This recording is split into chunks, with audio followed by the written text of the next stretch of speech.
નમસ્કાર, સ્વાગત છે આપનું. આપ જોઈ રહ્યા છો ન્યૂઝ 18 ગુજરાતી. હું છું આપની સાથે દીપા શર્મા. મુખ્ય ચૂંટણી અધિકારીની પ્રેસ કોન્ફરન્સ આવી રહી છે, સાંભળીશું. અને એક્સપેન્ડિચર મોનિટરિંગ માટે રાજ્યમાં કાર્યરત 756 ફ્લાઇંગ સ્ક્વોડ્સ દ્વારા અત્યાર સુધીમાં કુલ 86.82 કરોડની વસ્તુઓ જપ્ત કરવામાં આવી છે.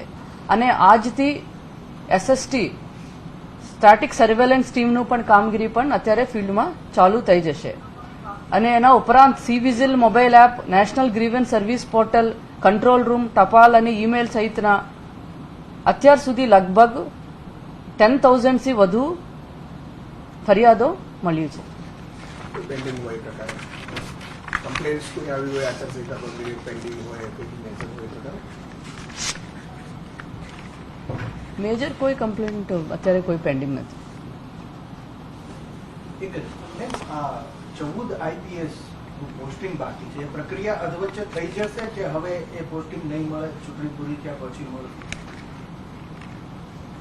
અભી સ્ટેટ ગવર્મેન્ટને આપણે ધ્યાન દોર્યું છે. આજથી હોમ ડિપાર્ટમેન્ટ એટલે પોલીસ ફોર્સ બધી આપના અંડરમાં આવી જશે. સુરત સિટી બોર્ડર રેન્જ જે ઇન્ટરનેશનલ બોર્ડર છે એ બધી રેન્જ ઉપર આઈપીએસની જગ્યાઓ જ ખાલી છે. તો એના લો એન્ડ ઓર્ડરની દ્રષ્ટિએ શું? કારણ કે સ્ટેટ તો ક્યારનું કીધું છે, આપે પણ લેટર 2 વખત લખ્યા છે. સ્ટેટ એમાં તો કંઈ કામ જ નહીં. It is under serious consideration of state government. વિષય એટલો જાણવો હતો કે શું થઈ શકે અત્યારે જાહેરનામું બહાર પડ્યા પછી એ પોસ્ટિંગ થઈ શકે કે ના થઈ શકે, બસ એટલું જાણવું. આમાં પડ્યા પછી નહીં કરી શકાય એવું રૂલ નથી.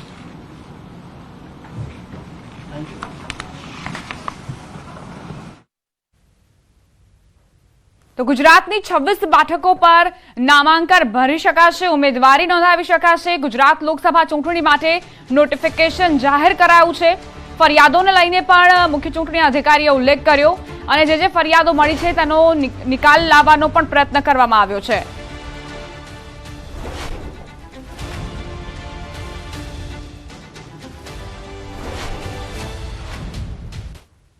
હવે આગળ વાત મહાસંગ્રામની.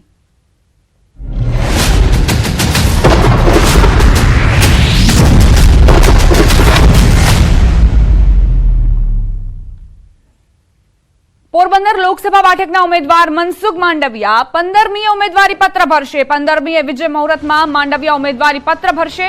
આ સાથે પોરબંદર વિધાનસભા બેઠકની પેટા ચૂંટણીના ભાજપ ઉમેદવાર અર્જુન મોઢવાડિયા પણ 15મીએ જ ઉમેદવારી પત્ર ભરશે. ફોર્મ ભરતા પહેલા શહેરના સુદામા ચોક પર જાહેર સભાને સંબોધશે, જેમાં રસ્તા પર અલગ અલગ સમાજ દ્વારા સન્માન કાર્યક્રમ યોજાશે. ફોર્મ ભરવા સમયે કેન્દ્રીય મંત્રી હરદીપસિંહ પુરી સહિતના મહાનુભાવો હાજર રહી શકે છે.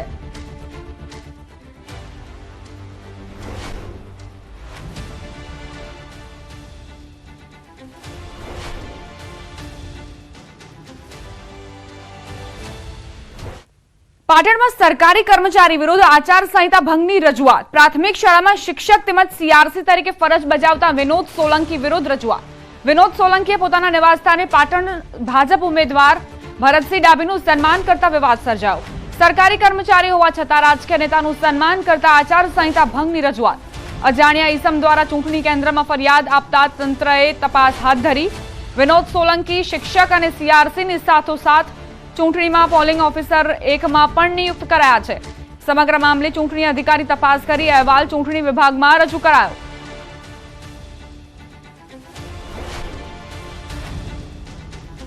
સંવાદદાતા અશરફ જોડાઈ ગયા છે વધુ જાણકારી સાથે. અશરફ, એક સરકારી કર્મચારી પર આરોપ મૂકવામાં આવ્યો છે કે તેઓએ ભાગ લીધો પ્રચારમાં અને ખેસ પણ પહેરાવ્યો. શું જાણકારી?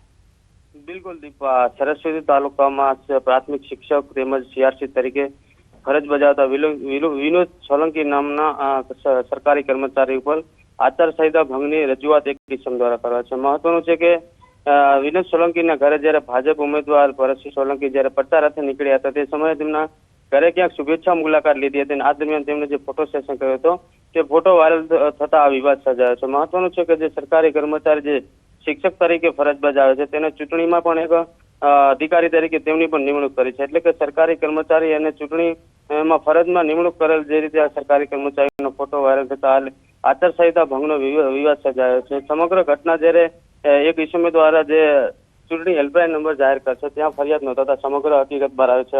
હાલ તો જે ચૂંટણી વિભાગ દ્વારા સમગ્ર મામલે ઝીણવટભરી તપાસ કરવામાં આવી રહી છે અને જો આ બાબતે શિક્ષક કસૂરવાર ધરાશે તો આગળ જે કાયદાકીય કાર્યવાહી છે તે કરવામાં આવશે. દીપા, આભાર અશરફ જાણકારી આપવા માટે.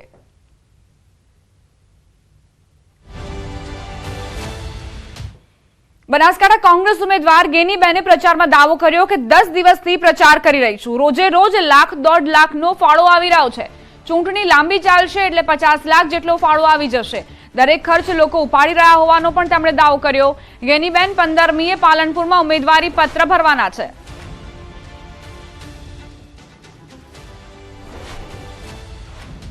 આપણે તો કાંકરા પાળ બધાને ટેપે ટેપે સરોવર ભરાય, પણ મારે અભિનંદન આપવા છે સમગ્ર બનાસકાંઠાની 18 આલમ સતીશે ફોર્મને કે 1 મહિનો ને 10 દાડા થયા. તમામ મંડપ બાંધવાના હોય, માઇકની વ્યવસ્થા કરવાની હોય, મીટિંગની વ્યવસ્થા કરવાની હોય, ચા પાણીની વ્યવસ્થા કરવાની હોય, એ તમામ સમાજે છે કે નડાબેડથી કરીને અંબાજી 14 તાલુકામાં તમામ લોકોએ કરી છે. એ વાતનો હું સમગ્ર જિલ્લાને અભિનંદન આપું. વ્યવસ્થાઓ તો કરી, પણ કોઈ દિવસ એવું ના હોય કે લાખ 1.5 લાખ રૂપિયા ફાળો ના આપ્યો હોય. અને આ વખત તો ચૂંટણી પાછી લાંબી છે એટલે રોજના લાખ ગણો તો સાહેબ 50 લાખ રૂપિયા તો ફાળો જ કરી લેવાનો એમ. એટલે ચાક નાના મોટી વ્યવસ્થાઓ કરવાની થાય, કારણ કે ફોર્મ ભરવા જવાનું તે દાડે ખર્ચો થાય, જમવાની વ્યવસ્થા કરવી પડે, મંડપની કરવી પડે, તો પણ બધા લોકોએ એડવાન્સ એ પછી 40 લાખ રૂપિયાનો ખર્ચો થાય ને પાલનપુરનો, એ મંડપનો જમવાનો એ પણ સમગ્ર જિલ્લો ઉપાડી લીધો છે. બનાસકાંઠામાં જોરદાર ચૂંટણીનો જંગ જામ્યો છે. કોંગ્રેસનું ગઢ ગણાતા અને કોંગ્રેસ ઉમેદવાર ગેનીબેનનો મત વિસ્તાર વાવ પંથક, જ્યાં ભાજપના મહિલા ઉમેદવાર રેખાબેન ચૌધરીનું ચોખાની ઉછામણી કરીને ભવ્ય સામૈયું કરાયું. પ્રચાર યાત્રામાં સ્થાનિક મહિલાઓએ પરંપરાગત ગીતો ગાઈને રેખાબેનનું ઉત્સાહભેર સ્વાગત કર્યું. રેખાબેને જિલ્લાનો વિકાસ કરવાની નેમ વ્યક્ત કરી હતી અને ચૂંટણીમાં ભાજપનો દરેક કાર્યકર બનાસકાંઠા બેઠકનો ઉમેદવાર હોવાનું જણાવ્યું હતું.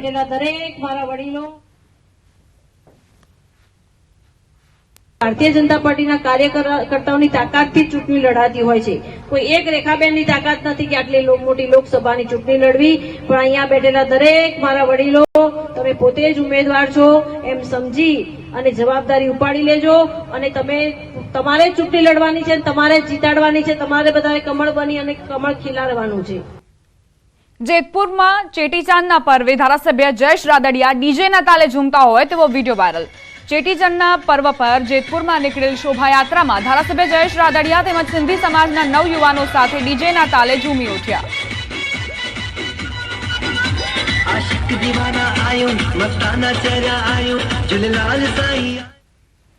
મહીસાગરના રાજ્ય શિક્ષણ મંત્રી કુબેર ડિંડોરનો અનોખો અંદાજ જોવા મળ્યો છે. લગ્ન પ્રસંગમાં આદિવાસી નૃત્ય કરતા નજરે પડ્યા કુબેર ડિંડોર.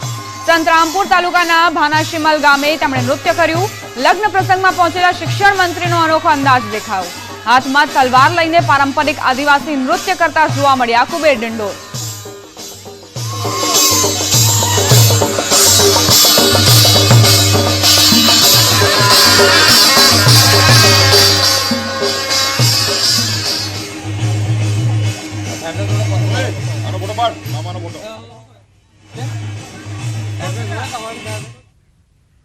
સુરતની VNSGU સંલગ્ન કોલેજમાં વિદ્યાર્થીનીની ટી-શર્ટ ઊંચી કરી તપાસવાના મામલે કુલપતિનું નિવેદન સામે આવ્યું. યુનિવર્સિટી કુલપતિએ આખી વાત ઉપજાવી નાખવામાં આવી છે તેવું નિવેદન આપ્યું.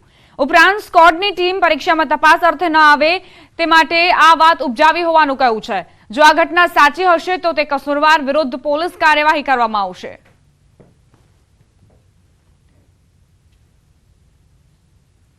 દક્ષિણ ગુજરાતની સૌથી મોટી વીર નર્મદ યુનિવર્સિટી વિવાદમાં ઘેરાઈ હતી. કારણ હતી વિદ્યાર્થીઓને સ્કોર દ્વારા જે પ્રકારે ચેકિંગ કરવામાં આવ્યું હતું, જેને લઈને વિવાદ ઉભો થયો હતો. જોકે આ સમગ્ર વિવાદમાં તપાસ કરતા જે ઘટસ્ફોટ થયો છે તે સાંભળીને અધિકારીઓ લઈને કુલપતિ ચોંકી ઉઠ્યા હતા. આપણી સાથે કુલપતિ કિશોરસિંહ ચાવડા, આપણે સીધા વાત કરીએ. સાહેબ, મહિલા જે વિદ્યાર્થીનીઓ હતી તેની ઉત્તરવહી પાસે જઈને તેમના જે ગજવાઓ જે છે તેમને ચેક કરવાનું કીધું હતું કે જેથી એમાં કોઈ માહિતી હોય.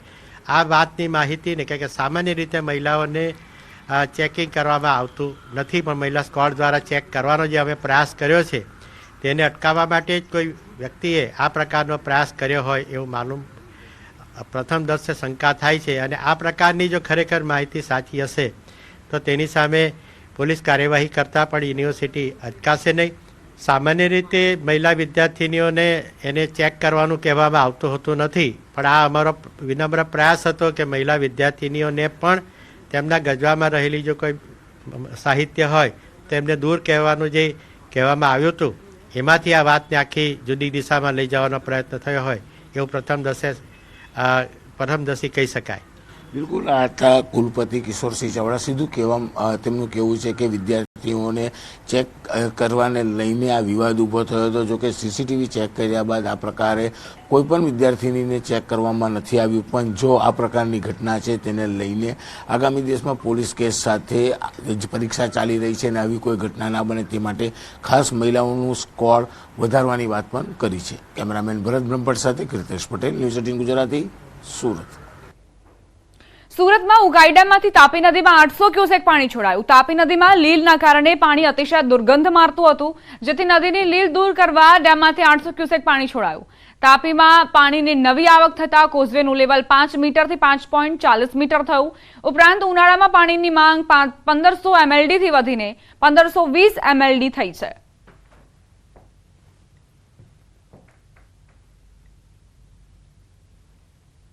સુરતને પીવાલાયક પાણી પૂરું પાડતું સુરતનું વિયરકમ કોઝવે છેલ્લા લાંબા સમયથી જળકુંભી અને લીલને લઈને પાણી દુર્ગંધ મારતું હતું. બીજી બાજુ ઉનાળો આવતાની સાથે જ પાણીની માંગ વધી હતી, જેને લઈને વિયરકમ કોઝવેનું લેવલ ઘટવા માંડ્યું હતું, જેને લઈને 29 માર્ચથી કહી શકાય કે ઉકાઈ ડેમમાંથી સતત 800 ક્યુસેક પાણી વિયરકમ કોઝવેમાં છોડવામાં આવી રહ્યું છે, જેને લઈને વિયરકમ કોઝવેમાં દુર્ગંધ મળતું પાણીની સમસ્યા દૂર થઈ છે. સાથે સાથે લીલ અને જળકુંભીની સમસ્યા દૂર થઈ છે.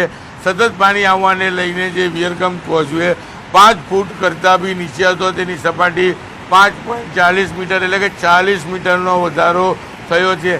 સતત પાણીની આવકની જે રીતે સુરત સિટીમાં માંગ છે તે પહોંચી વળવા માટે ઉકાઈ ડેમમાંથી પાણી છોડવામાં આવ્યું છે, જેને લઈને કહી શકાય કે તાપી નદીમાં અને ખાસ કરીને વિયરકમ કોઝવેમાં જે પાણી દુર્ગંધ મારતું હતું અને લીલ અને જળકુંભીની સમસ્યા હતી તે મોટા પ્રમાણમાં દૂર થવા પામી છે. કેમેરામેન ભરત બ્રહ્મભટ્ટ સાથે કીર્તેશ પટેલ, ન્યૂઝ 18 ગુજરાતી, સુરત.